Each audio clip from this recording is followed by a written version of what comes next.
아는 것입니다. 대충 뉴스의 재섭고 브리핑을 시작하겠습니다. 정말 간절히 원하면 온 우주가 도와준다. 이 말은 지난 2015년 4월 25일 한국 브라질 비즈니스 포럼에서 박근혜 전 대통령이 한 인사말 중 하나였습니다. 박 전 대통령은 어린이날 청와대를 방문한 어린이들에게도 이와 비슷한 발언을 하기도 했습니다. 간절함. 인간은 간절히 무언가를 얻고자 할 때 그 마음을 동기로 삼아 열심히 노력합니다. 그리고 우리 주변엔 누군가가 간절하게 무언가를 원하면서 일할 때 옆에서 도와줄 수 있다면 도와주고, 만일 도움이 되지 못한다면 진심으로 응원해 주는 게 인간된 도리일 것입니다. 그런데 어떤 자들은 누군가의 그 간절함을 자신의 이익을 채우는 데 이용하기도 합니다. 결국 목마른 사람이 우물을 파기 마련이니까 굿이나 보고 떡이나 먹으면 된다. 이런 심보로 말이죠. 다 함께 열심히 노력하면서 살아가는 세상. 이 말은 일부 나쁜 권력자나 기득권들에겐 여러분들이 간절함으로 열심히 살면 내가 그중 내 말을 잘 듣는 몇 명을 골라 은혜를 베풀어 주겠소 라는 말과 다를 바가 없습니다. 사람들은 아는 만큼 말하고 행동합니다. 당연히 아는 게 많아질수록 더 많이 말하고 또 더 많이 행동하겠죠. 그리고 불합리하다고 여겨지는 것들에 대한 문제 제기도 할 것입니다. 이렇게 말 많고 많이 행동하고 자신의 목소리를 내는 부류와 그저 말 잘 듣고 하라는 대로 하고 정부의 목소리에 단합하고 다소 불합리하다고 생각돼도 인내와 끈기를 가지고 견뎌내는 부류. 정치인과 기득권들은 과연 어느 부류를 더 좋아할까요? 국민이 똑똑해지면 국가를 향해 더 많은 요구를 할 것이고, 직원이 똑똑해지면 회사를 향해 더 많은 요구를 할 것이고, 사람들은 직장에서 열심히 일합니다. 저마다의 삶의 욕구 충족을 위해, 아니면 자신이 처한 현실을 견뎌내기 위해 돈을 벌어야 하니깐요. 사람들은 간절합니다. 그리고 그 간절함을 채워줄 수 있는 이가 바로 자신에게 돈을 주는 직장이겠죠. 그런데 만일 사람들의 소득 수준이 높아진다면, 그리고 국가로부터 인간으로서의 최소한의 삶을 보장받을 수 있는 복지 혜택을 받게 된다면 어떤 일이 벌어질까요? 간절함의 정도는 줄어들 것이고, 그렇게 된다면 사람들은 통제하기 쉬운 대상에서 서로 눈치를 봐야 하는, 다시 말해 서로의 존재를 인정할 수밖에 없는 동등한 입장으로 바뀔 것입니다. 그리고 정치인들 역시 이런 말 많고 주장 많은 국민들의 눈치를 보면서 어떻게 하면 그들의 마음에 들어 표를 얻을 수 있을까를 고민하게 되겠죠.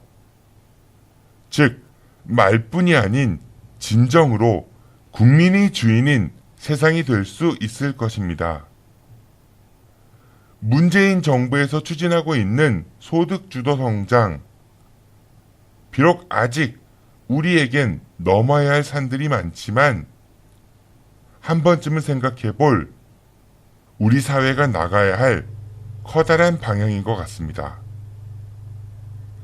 우리의 간절함을 이루어줄 수 있는 건 우주도, 사장님도, 정치인도 아닌 우리 스스로의 노력뿐입니다. 오늘의 재섭고 브리핑이었습니다. 저 혹시 오늘 저녁 약속 있으세요? 어디로 가실 건데요? 뭐 드실 건데요? 아직 뭐 정하셨다면 대전 서구 탐방동에 있는 수호 참치로 오세요.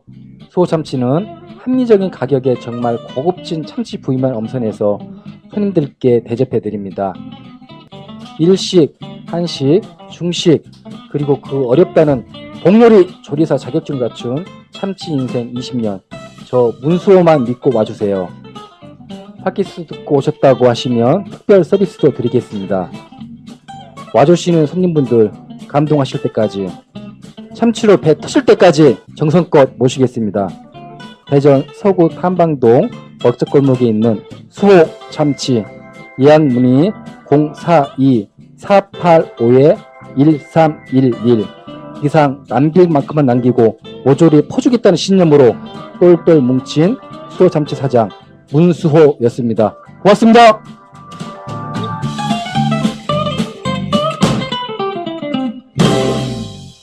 대전 충청의 현안에 대해 낱낱이 파헤칩니다. 더욱 강력하게 무장한 장재환 기자의 요즘 문의 이슈.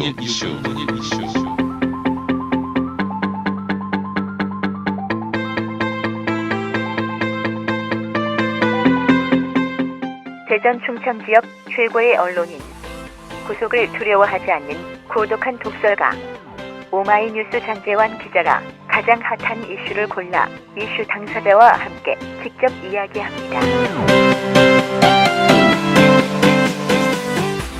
지금 팟빵이나 유튜브, 페이스북에서 아는 것이 힘이다를 검색해주세요.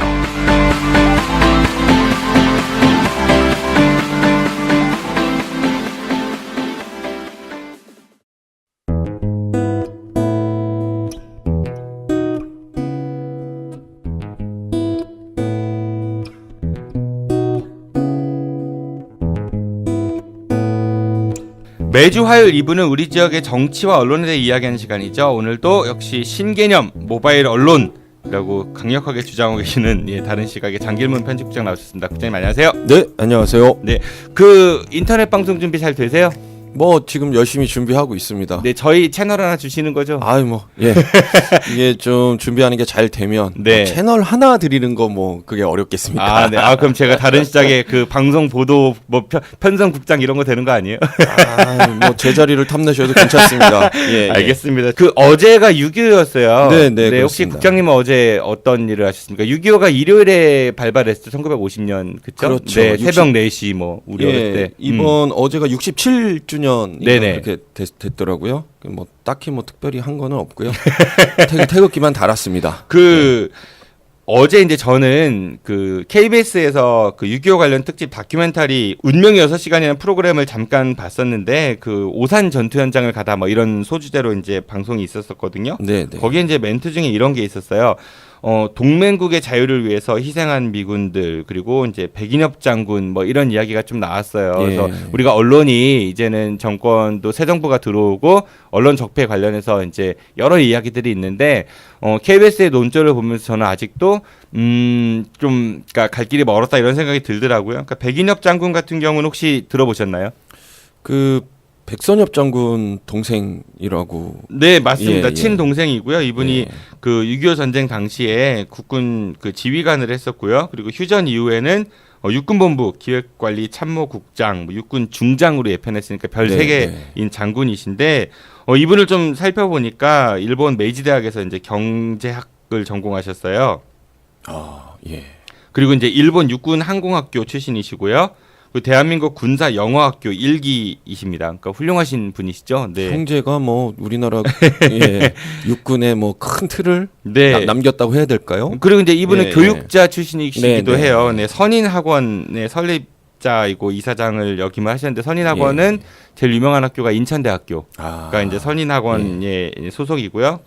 근데 이제 그 선인학원 이사장을 하면서 인근 주민들 재산을 이제 불법적으로 침해하고 그리고 또 이제 부지 확장을 위해 가지고 중국인들의 공동묘지인데 불도저로 이제 밀어서 이제 외교 문제도 좀 이렇게 일으키셨고 그 자기 마음에 안 드는 교직원들을 이제 해고하시고 참 그 문제가 참 선생님들한테 예비군 군복을 입혀가지고 보초서기 하고 뭐 순찰도 돌게 했고 그 교육계의 적폐인가요? 그러면 이분이? 뭐 돈 받고 부정 입학, 뭐 졸업장 판매 이런 혐의도 있었고요. 그래서 신문에서는 한때 인천의 무법자로 이렇게 표현을 하기도 했답니다. 그래서 이런 부정비리가 적발되어서 결국 이제 선인학원을 국가에 헌납하기로 하고 이분이 구속되시거든요. 나중에 이제 구속됐다가 석방 후에도 계속 이제 주인 행사를 하면서 배우주정했다는 그런 이야기도 있습니다. 그래서 1993년에 인천대학교 그 학교 법인인 선인학원이 공립화 조건으로 모든 권한을 인천시에 넘기면서 이제 유치원, 초등학교, 중학교, 전문대 등 그때 선인학원이 갖고 있는 학교가 13개였거든요. 사립학교가. 예. 그게 이제 시립으로 전환됐고 2012년에는 인천대 이제 국립대학으로 법인화가 됐습니다.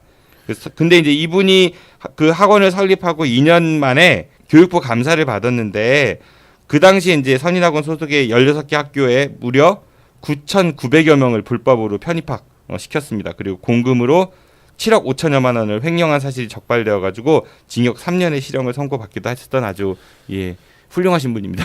그러면 이게 원래 자기 돈 갖고 시작한 것도 아니었네요. 그럼 뭐 이게 국가에 헌납했다고 해도 이게 뭐 원래 국가 거였네요. 그러니까 이게 우리가 이제 6.25 전쟁 관련한 다큐멘터리를 보면서 뭐 비록 그 당시는 일제 시대였으니까 일제 강점기였으니까 그 당시 어쩔 수 없이 일본을 위해서 일본이 그 당시 정부였으니까 이랬던 분들을 그런 능력을 사서 이제 군의 요직을 갖다 이런 논리들이 굉장히 많은데 그런 논리가 아직까지도 이렇게 통용되고 있다는 게 좀 가야 될 길이 멀지 않은가 그런 생각이 좀 들었습니다. 그러면 또 이게 일제 시대 부역자라고 또 볼 수도 있겠네요.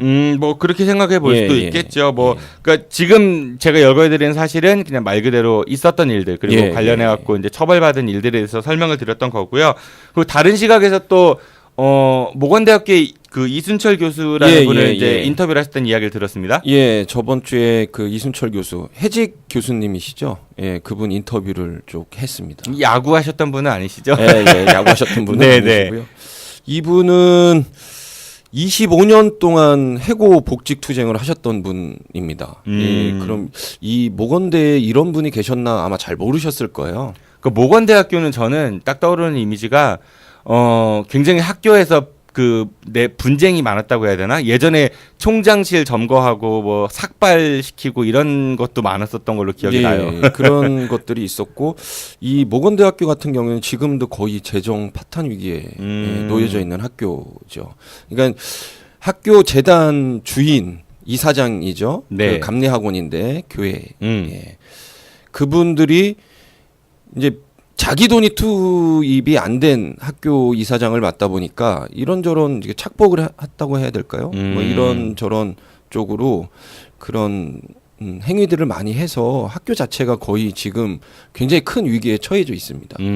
그래서 이순철 교수님 같은 경우에는 85년도에 임용을 해서 7년 정도 교편을 잡았던 분이죠. 그 이후에 이제 재임용이 안 됐던.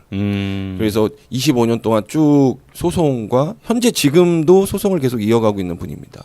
무슨 잘못을 저지르셨길래 재임용이 안 됐나요? 그 얘기를 좀 들어보면 또 웃긴 게요. 예전에 왜 모건대학교가 목동에 있었잖아요. 그렇죠. 네. 목동에서 현재 그 도안으로 이전을 했는데 그때 당시에 목동에 있던 대학 부지를 유력 그 철강회사 여기 헐값에 넘기면서 그때 당시 이사장이 뒷돈을 챙긴 그런 일들이 있었는데 이 사실을 그 이순철 교수가 알게 됐고 그거를 드러나게 이제 만든 분이죠. 그러니까 표면화시켰다는 얘기군요. 그렇죠. 네네. 네.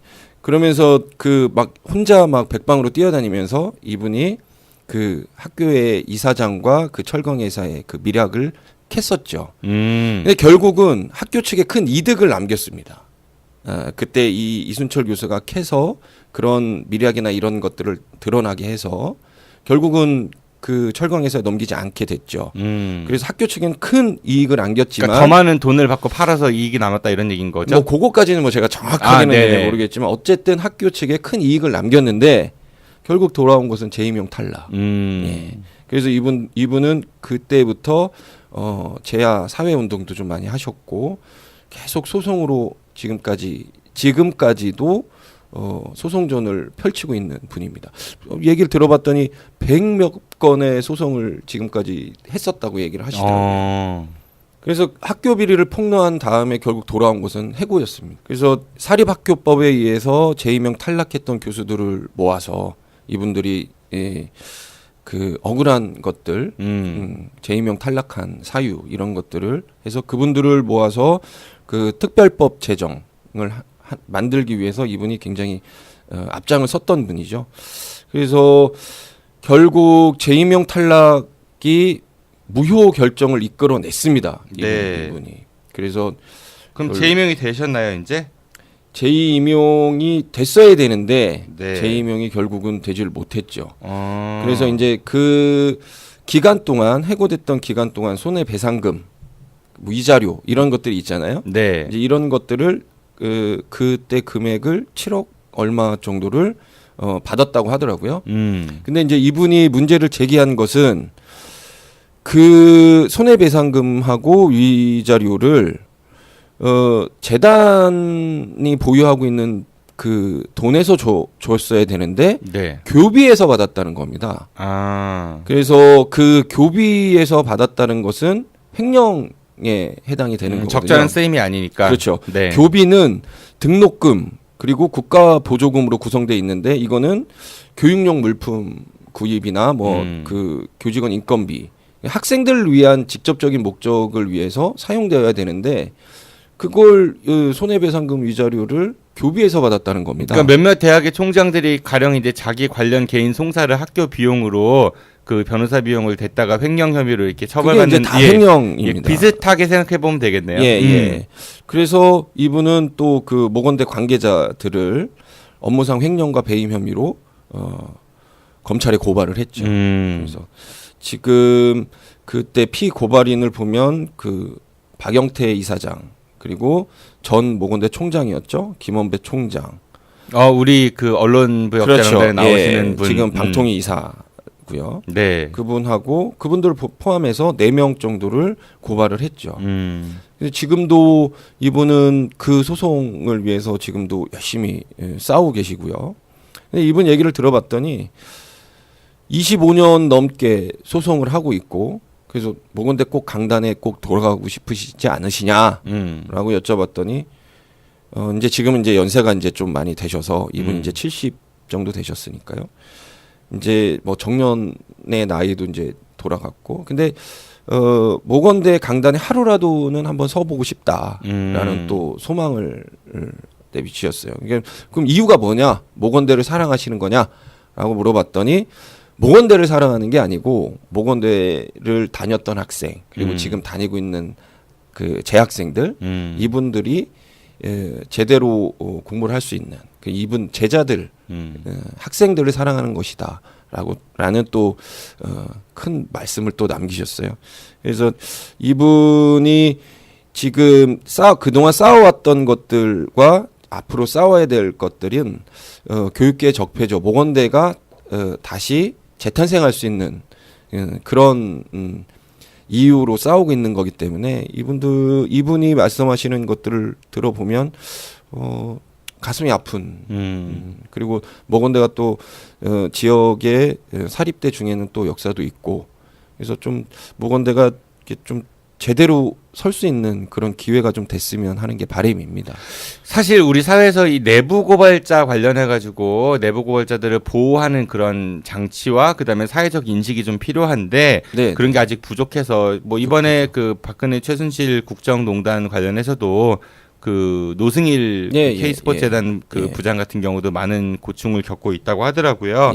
좀 그런 부분에 있어서 언론이 좀 더 이제 약자의 편에 서고 좀 도와줄 수 있는 그런 기능을 했으면 좋겠다라는 생각이 듭니다. 네. 다른 시각에 열심히 하겠습니다. 네, 열심히 하십시오. 사회적 약자를 위해서 열심히 하겠습니다. 알겠습니다. 네, 기대 많이 하겠습니다. 그러면은 오늘 우리가 이제 이야기하기로 한 그 지난번에 언론 부역자 명단 3차 명단도 이제 공개를 했었는데, 이한신 대전 MBC 그 지부위원장을 모시고 이제 여러 가지 이야기를 들어봤었거든요. 그러면 이제 그 명단을 발표했어요. 그럼 그 다음에 어떻게 해야 될지 그런 이야기를 좀 오늘 해보고 싶습니다. 그러니까 3차 명단에 그 최혁재 대전 MBC 보도국장이 포함됐습니다. 이것과 관련해서 지금 MBC에서 벌어지고 있는 사태 이거에 대한 설명만 그동안 쭉 있었는데 그럼 과연 해결책이 뭐냐 어떻게 해야 되냐 이런 것들을 조금 집중적으로 좀 다뤄봤으면 합니다. 지금 대전 MBC 구성원들이 봤을 때는 굉장히 부끄러울 겁니다. 지금 벌어지고 있는 일들이 내가 소속돼 있는 회사에 이런 문제점이 있고 우리의 선배가 언론부역자 명단에 포함이 됐고, 근데 이런 것들은 사실은 굉장히 부끄럽기 때문에 사실은 대외적으로 공표가 되거나 계속 언론에 뭐 시끄럽게 막 계속 나오거나 이런 것들에 대한 거부감이 좀 있을 수가 있습니다. 그러니까 뭐 예를 들어 가지고 다른 시각에 장길문 편집국장이 어떤 사건에 연루되어서 자꾸 다른 언론에서 욕하고 김성서 기자가 1인 시위하고 뭐 이런 거잖아요. 뭐 제가 사건에 연루가 되면 네. 계속 시끄럽게 해도 됩니다. 예. 네네. 이제 그런 것들이 있어야 되는데 이건 대전 MBC 구성원들이 엄청나 큰 용기를 냈다고 볼 수밖에 없거든요. 그래서 이런 것들을 반성의 이틀로 삼아서 앞으로는 좀 더 나은 대전 MBC가 돼야 되는, 이제 그거를 아마 대전 MBC 구성원들도 다 잘 알고 있을 겁니다. 대전 MBC가 타 지역하고 다른 점을 먼저 좀 볼게요. 네. 예. 그 이명박 박근혜 정권 9년 동안에도 지역 MBC는 다른 지역 MBC들은 최소한의 노력들을 많이 했습니다. 뭐 예를 들어서 대구에서는 사드와 관련해서 계속 보도를 했었고, 아, 네. 예. 그리고 이제 뭐 목포나 이쪽 그 전라도 쪽에 있는 MBC에서는 세월호 관련해서 집중적인 보도도 많이 했었고, 근데 대전 MBC만은 지역을 위해서 어떤 일들을 했나라고 보면 딱히 떠오르는 게 없습니다. 그리고 보면 그 이명박 박근혜 정권 9년 동안을 보기 전에 요 근래에만 보더라도 그렇거든요. 네. 예. 세월호 관련해서 촛불 집회를 열면서 다른 대전 KBS나 TJB 같은 경우에는 이 촛불 집회에 관련된 보도들을 그래도 쭉 했어요. 근데 대전 MBC는 거의 보도를 안 했다고 볼 수밖에 없거든요. 축소 보도를 했거나. 이제 이런 것들을 보면 대전 지역의 MBC로서의 역할을 제대로 하려고 하는 의지가 없었지 않았나. 그러니까 지역 뉴스는 내보내고 있는데 어떤 지역의 이슈나 어젠다에 관련해 갖고 그렇죠. 큰 역할이 없었다. 예, 지역 어젠다 말씀 잘하셨는데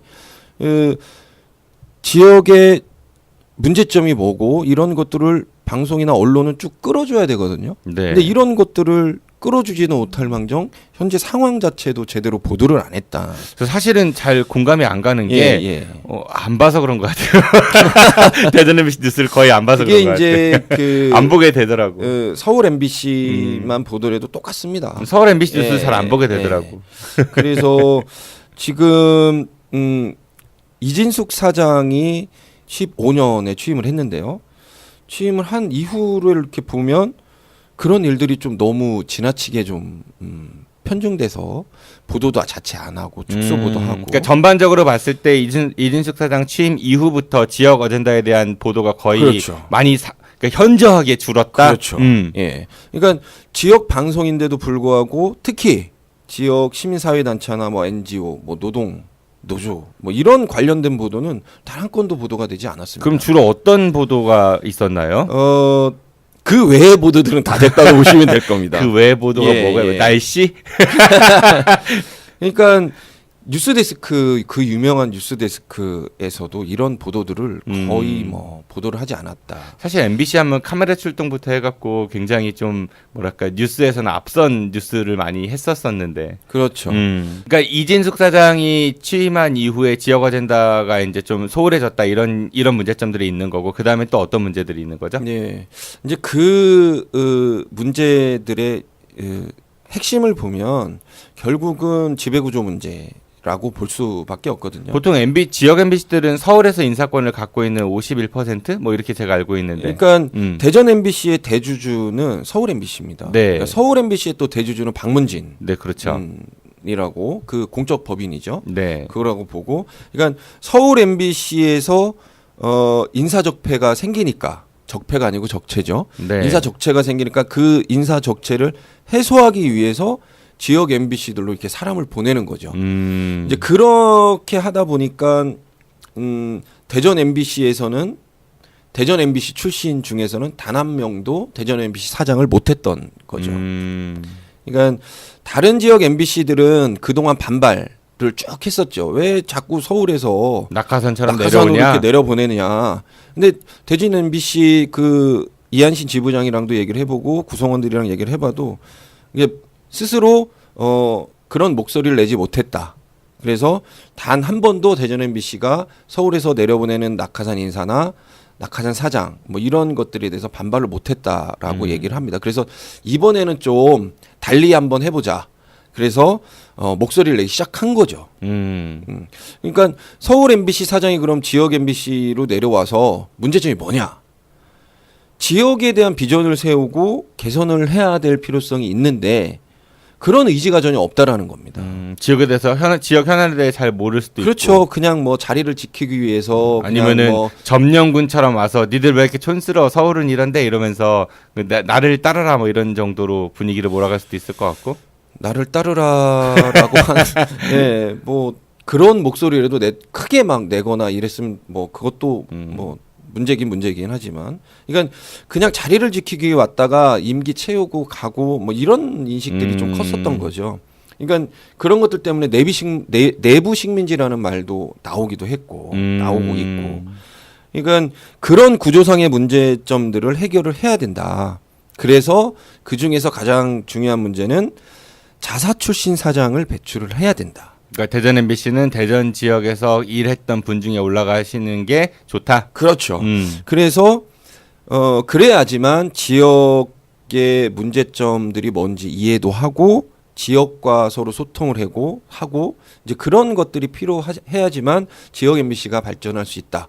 그런데 반대로 생각하면은 지역 출신이 올라가다 보면은 그러니까 내부 경쟁이나 어떤 문화가 그러니까 너무 이제 지역에만 국한될 수 있기 때문에 좀 외부인들이 와서 조직의 새로운 문화들을 좀 심어줌으로써 활성화될 수도 있지 않을까. 그러니까 예를 들어서 사장이 서울 출신인데 보도국장이 이제 보도 책임자니까 보도국장을 지역 출신으로 심었다. 그러면 이제 좋은 시너지를 기대할 수도 있을 것 같아요. 그래서 이준숙 체육제 체제가 된 거 아닌가요? 그렇게도 볼 수는 있지만 그래도 지역에서 살았던 지역 출신들의 인사들은 적어도 그래도 서울에서 그냥 낙하산처럼 내려오는 사람들에 비해서는 지역사회에 관심을 갖지 않을까.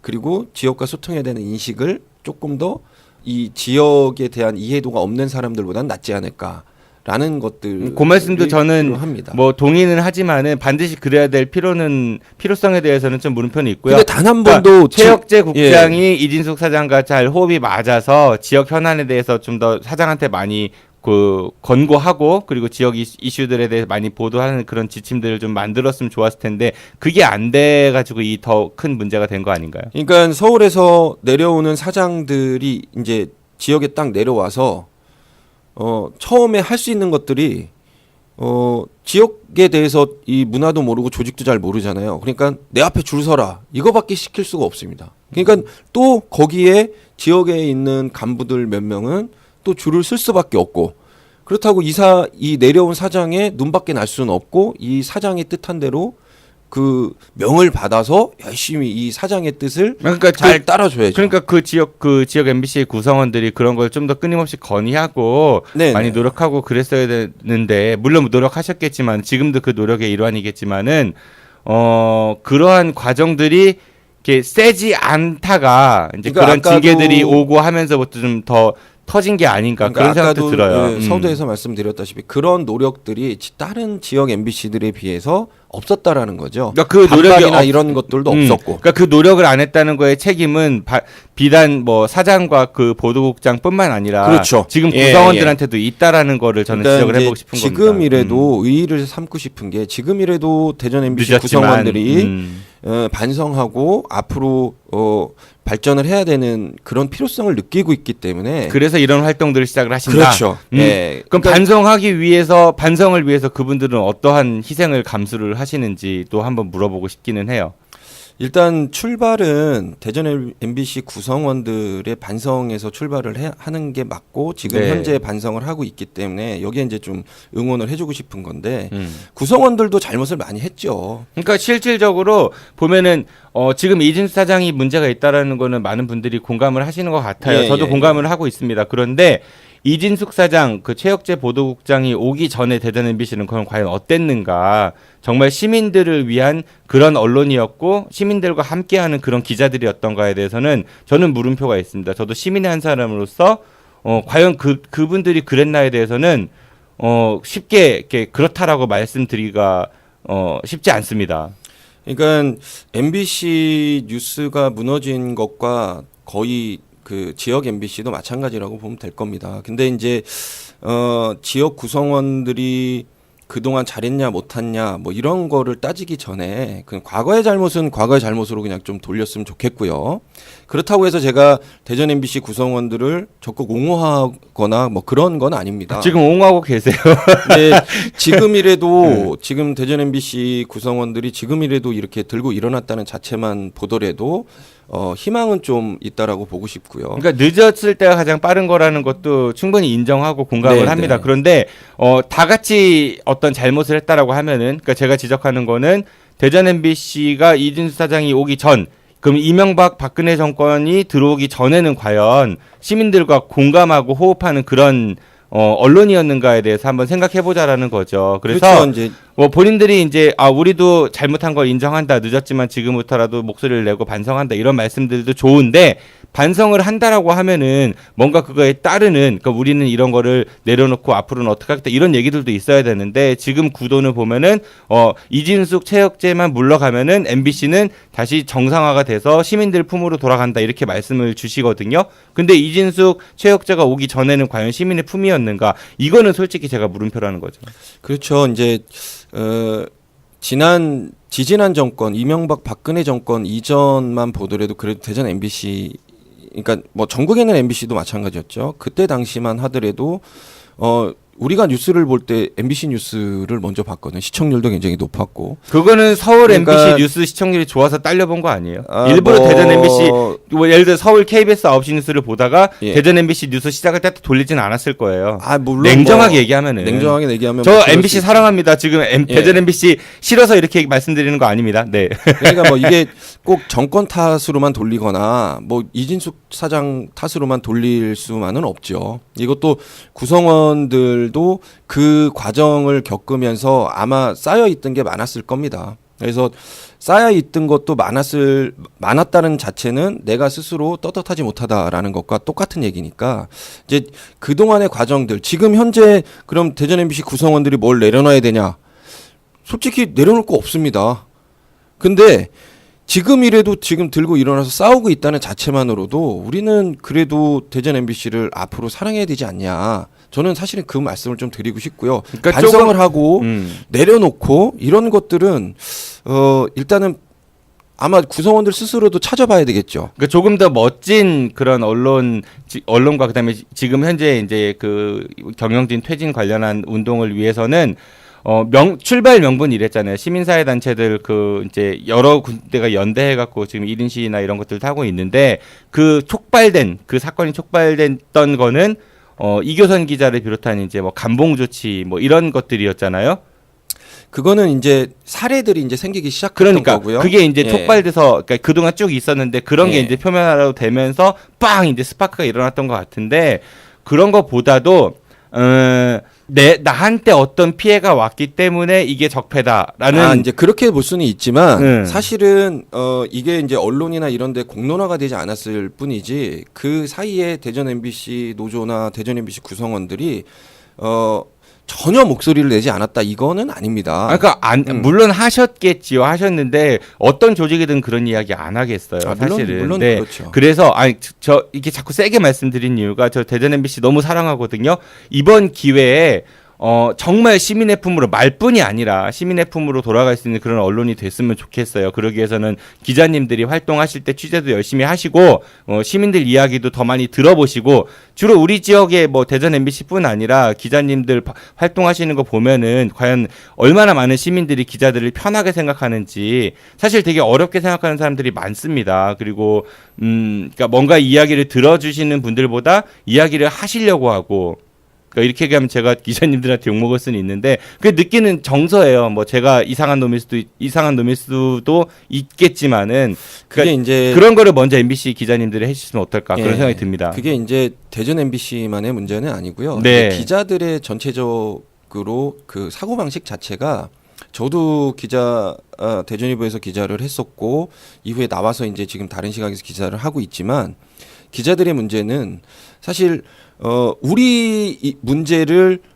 밖으로 표면적으로 내세우는 자체에 굉장히 익숙하지가 않습니다. 이게 어디 현장을 다니면서 취재를 해서 다른데 잘못된 점은 막 이렇게 막 부각을 시켜서 기사화를 하고 이러지만 사실 우리가 속해 있는 회사의 문제점 이런 것들에는 굉장히 익숙치가 않고 부끄럽게 생각하고 이런 인식이 내면에 자리 잡고 있는 게 사실이거든요. 사실은 아까 서두에도 말씀드렸지만 대전 MBC 구성원들도 아마 이런 문제를 밖으로 표현해내기가 사실은 스스로도 부끄러운 점도 아마 많아 있었을 겁니다. 그것과 관련해서 내부의 반발도 분명히 있었을 것이고요. 근데 그걸 감수하면서 그러니까 모든 시작은 반성에서부터 시작이 하잖아요. 자기가 뭐를 잘못했던 자기 반성부터 시작하는데 저는 그 출발점이라고 보고 싶고요. 그리고 이것들이 그럼 향후에 어떻게 이 반성만으로 끝날 것이냐 아니면 지금 예를 들어서 말씀하신 대로 이진숙 사장이나 최혁재 국장이 물러나면 끝이냐 니네는 그럼 앞으로 그거 니네가 원하던 게 이거니까 지금 떠들고 시끄럽게 하고 원하는 게 이거니까 그렇게 되면 가만히 있을 것이냐. 이제는 이제 뉴스의 정상화 그리고 방송의 정상화를 위해서 본인들이 싸우지 않으면 여기는 이제 시민사회나 시민들이 봤을 때는 이제는 돌이킬 수 없는 그런 조직이 될 수밖에 없는 거죠. 그러니까 아까 내려놓을 게 없다 뭐 이런 말씀을 하셨는데 물론 뭐 기자분들이 그래서 뭐 자발적으로 월급을 깎아서 그런 건 아니고 그러니까 현재 경영진이 이제 물러나야 된다라는 메시지와 동시에 앞으로 뉴스의 보도 정상화, 시민들과 함께하는 언론이 되기 위해서 어떠한 일들을 하겠다를 좀 구체적으로 제시를 해주시면서 그것도 강조를 하면 훨씬 더 낫지 않을까.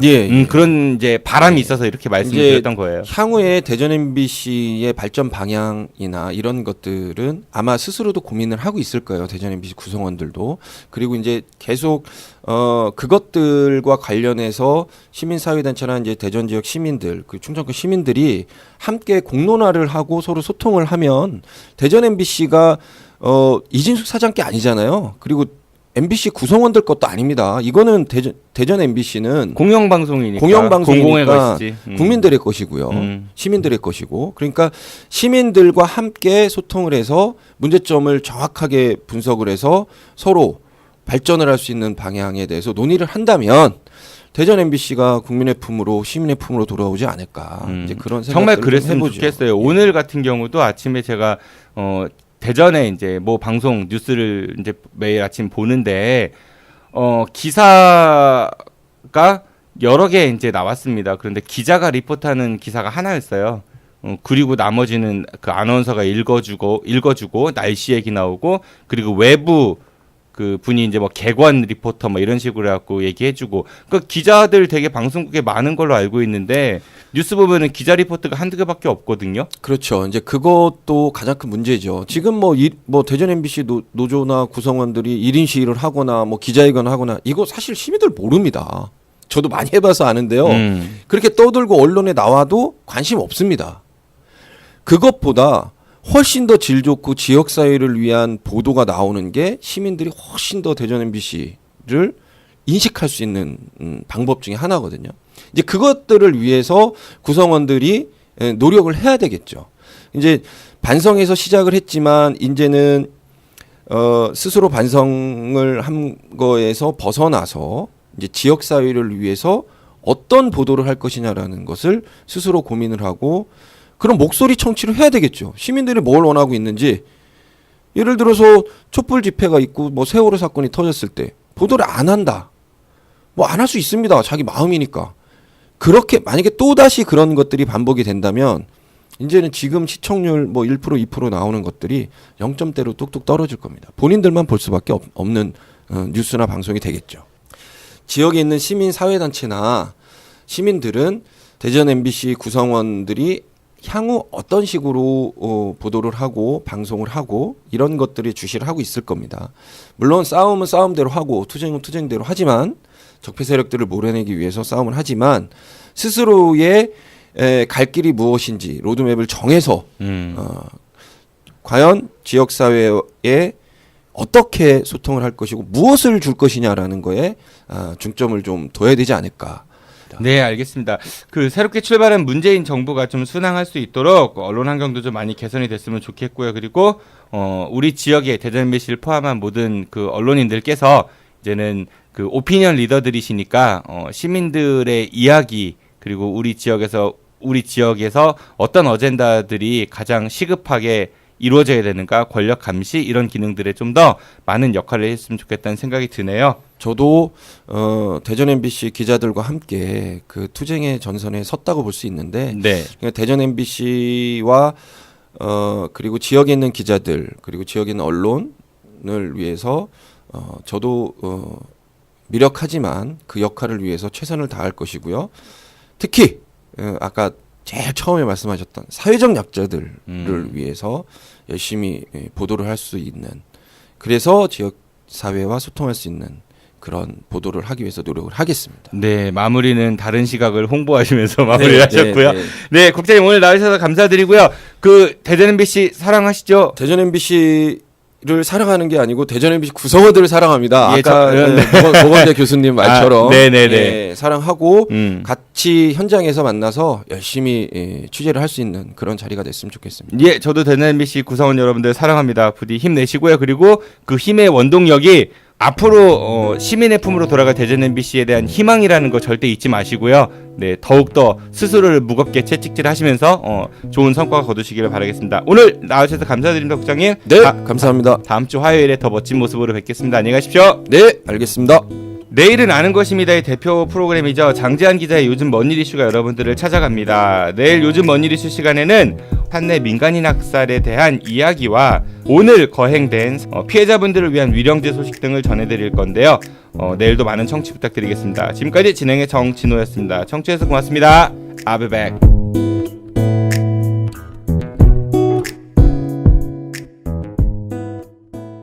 끝난 줄 알았지. 여러분의 참여를 기다립니다. 팟빵이나 유튜브, 페이스북에서 아는 것이 힘이다를 검색해 주세요. 청취 후기나 출연 신청, 제보 모든 것을 환영합니다.